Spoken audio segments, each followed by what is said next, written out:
तो बामन जी ने कहा कि हमको कुछ चाहिए ही नहीं। बोले नहीं, हम कह रहे हैं वो मांगवा।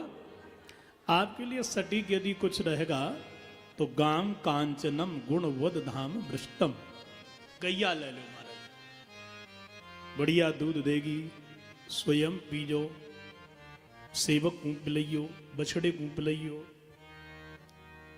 बामन जी ने कहा फिर गैया की सेवा कौन करेगा? बोले उतवा विप्रकन्या, ब्राह्मण की चोरी के साथ ब्याह करवा दूंगो। खाने की व्यवस्था, बोले तथा नपेयम, अन्न के भंडार खुलवा दूंगा, तुम्हारे लिए घर बना करके दूंगा। और सुनो, ग्रामान समृद्धान तुर्गान गजान वा रथास्तथा रहतम संप्रतीच्छ।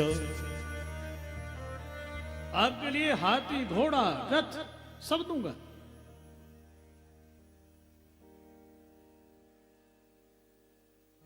बामन जी ने कहा ब्याह हो जाएगा, पिछोड़ा होंगे, बड़े होंगे, बूढ़े होंगे, मरेंगे।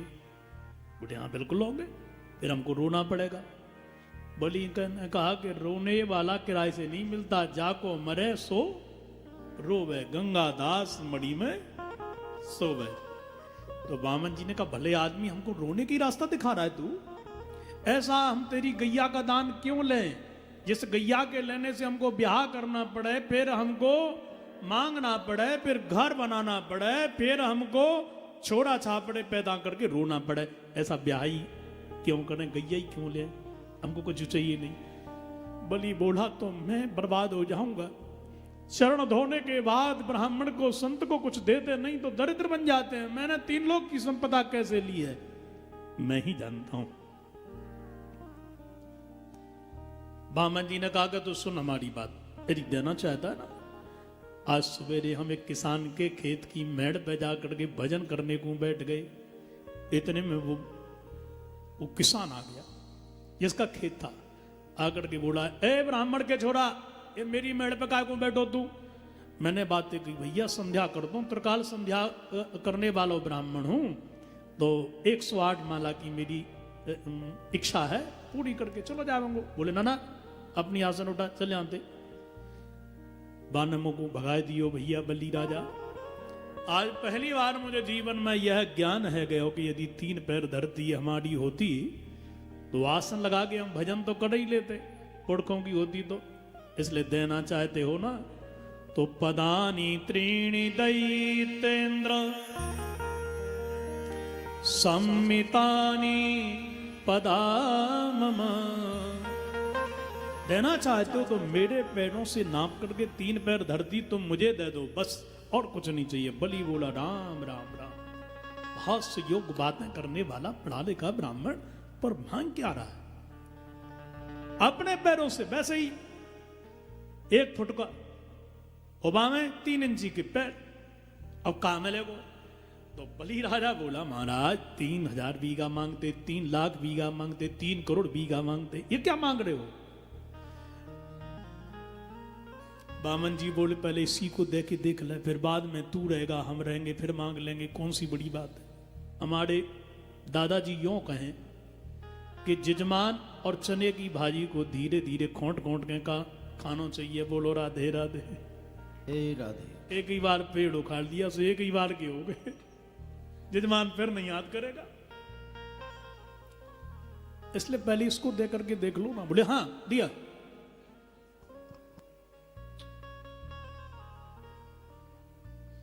यहां से उठवा दो, गेट लगा दो, पीछे करवा दो।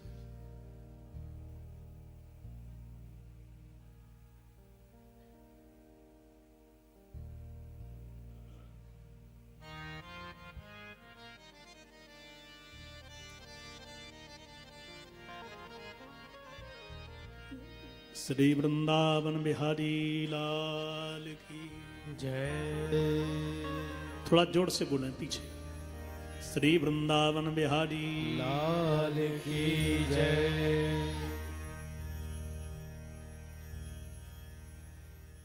क्या चर्चा कर रहे थे मन लोग? हाँ, इसी को देख लो ना।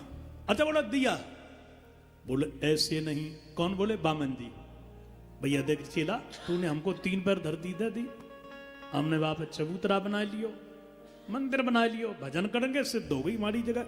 और तेरो छोड़ा अथवा छोड़ा को छोड़ा, और बाने आके दावा ठोक दिया कि हमारी जमीन है, हमारे पुरखंड की है, तो हमारी तो मंदिर मस्जिद की लड़ाई प्रारंभ हो जाएगी भैया। भली बोला मतलब? बोले मतलब लिखतम पढ़तम पक्की होना चाहिए। और हम ब्राह्मण संतन की जो लिखतम पढ़तम होए वो है संकल्प। हाथ में जल्ले संकल्प कर। जो संकल्प कहा सो गुरु जी बगल में ही बैठे थे, शुक्राचार्य जी। उन्होंने कहा ये छोड़ा 2.5 वर्ष को 30 रहो, ये संकल्प कैसे जाने? बड़े बड़े पंडित संकल्प नहीं जानते।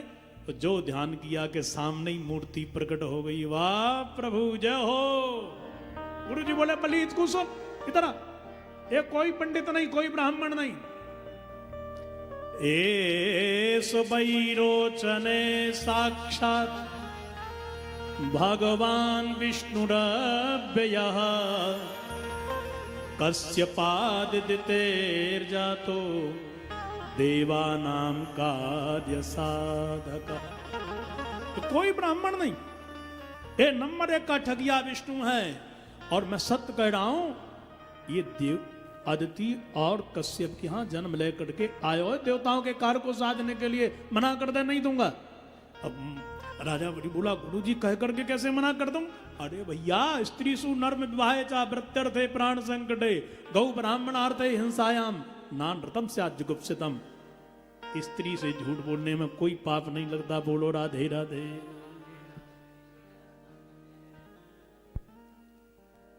ये ज्यादा प्रसन्न क्यों भाई थे बताओ?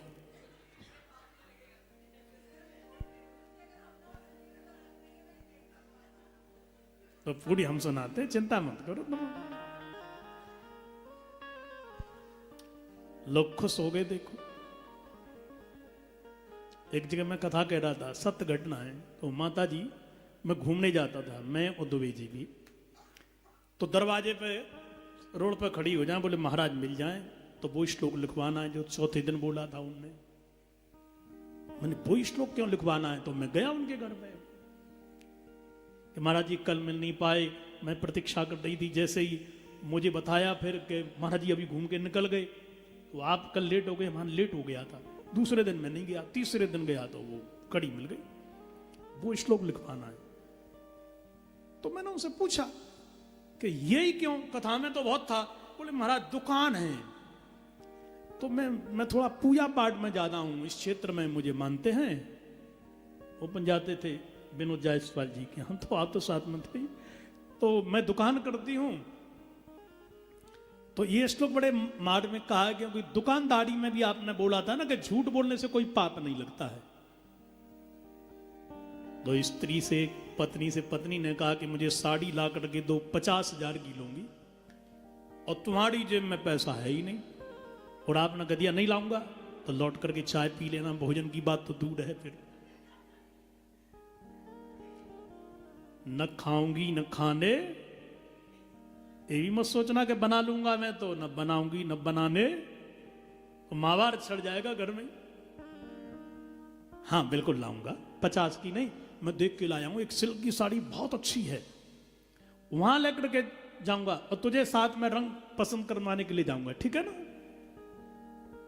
दूसरे दिन हड़ताल है, तीसरे दिन पैसा घट गए, चौथे दिन आज तो बहुत अर्जेंट काम से जाना, महीने निकाल दो, पैसे नहीं है, तो बोल दो भाई, इधर उधर की बात है। और है जेब में तो कूले कट गया भैया, ये भागवत में तो मना है नहीं। नर माने हास्य परिहास्य में,